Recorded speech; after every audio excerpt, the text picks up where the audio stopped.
Today at the Latrobe Regional Gallery, we're going to have a conversation with Pezaloom, a local artist with an exhibition called Small Town Fetish.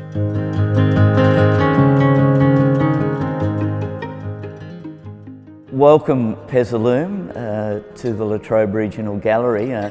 Thank you for coming in today and giving us some of your time to talk about your exhibition, Small Town Fetish. When I was looking at the selection for this work, I was keen not to overstate your medical condition of Parkinson's disease, but you made an important series of work called Dopokinesia. Dopokinesia? Yeah, it's a combination of kinesia meaning movement and dopa as in dopamine. And the main drug that is used for Parkinson's is called levodopa. So I sort of just used it as a play on words. Right. And where did you shoot those images? In the old Lawn Production Centre, which is part of the old power station in Lawn. It used to be the actual the big office area, and it's actually like a little bit of a palace. And it's been used as many things over the years. Like since then, it's been a brothel and it's been a nightclub and all kinds of things, and it's just really interesting inside. I've been taking photos there for years actually. Okay. But that was the first time we actually had permission. Okay. And you staged some performances that you then photographed. So you covered yourself in what when you? I had people assisting me actually taking the actual photographs on that one, because obviously I couldn't do it myself without covering the cameras in goop. Yeah. But I did all the actual staging and everything. So you covered yourself in goop. What was the goop? Petroleum jelly. Petroleum jelly. Okay. Yeah, it's just to try to illustrate the actual heaviness and makes it hard to move when you lose muscle control. So that kind of replicates the feeling of Parkinson's disease for you. That was kind of the idea. Parts of it, yes. Yes. And so you choreographed particular poses. Yeah. And then had those photographed. I tend to have ideas, but I try to keep them loose, because things tend to get better when you've got a more open scope, I think. Yeah. And just have a general idea, but then let things work out the way that they actually do.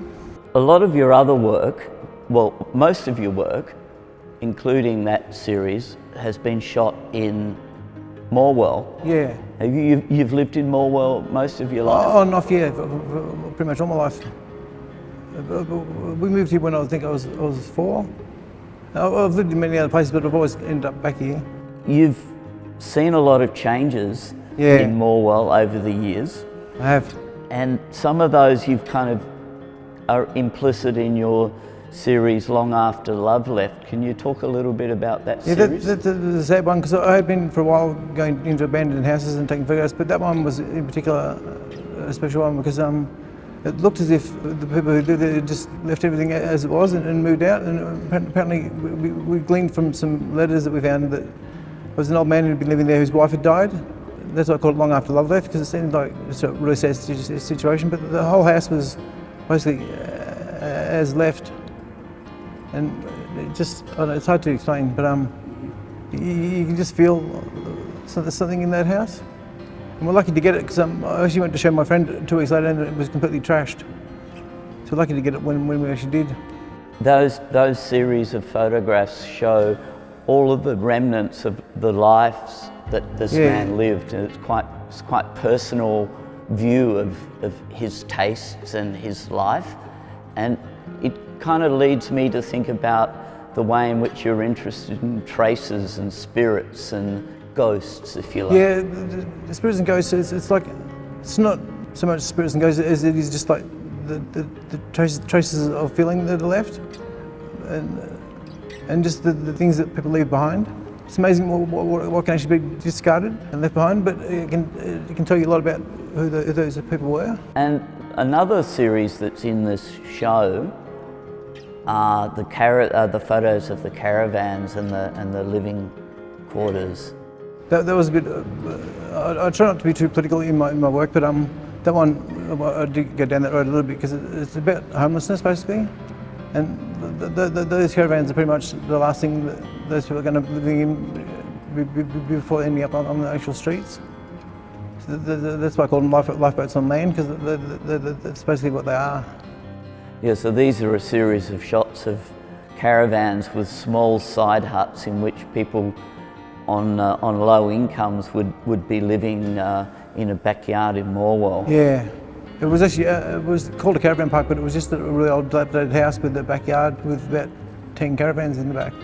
Basically, it was a pretty sad place. It's actually closed down since.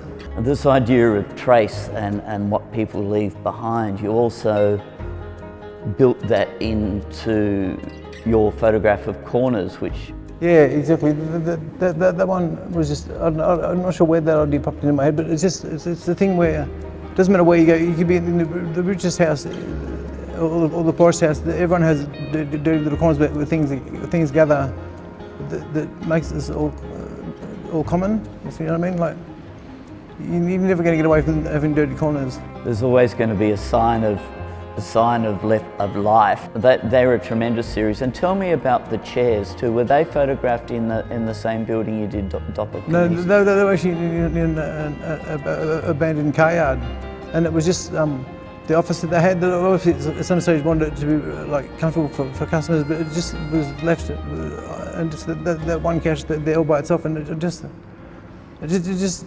looked like loneliness to me. We've shown 3 images here in this show of the same chair, but they have such a quality of absence about them. They're really kind of quite powerful. Well, also I related it to me because like one thing about Parkinson's is getting comfortable is just almost impossible, and the being left behind is like the abandonment of comfort, if you know what I mean. Like, right. Yes. So yeah, but the actual chair on the actual day, it seemed like it was its own entity. So yeah, just had to capture it. And you're continuing to make work. Yeah. And what are you working on at the moment that you can talk about? I'm looking at extending the Misco specular work, which is the forest spirit. So these are a series of photographs which you've shot in the forest, in the pine forest? Yeah, with a supposed wicked creature who's basically just made up, but it sort of comes from reading The Golden Bough, and it's sort of an amalgamation of lots of different things together. I've been privileged to see a couple of the early shots, yeah. and I'm really looking forward to the finished series. Thank you very much, Pezaloom, for giving us your time today. Thank you.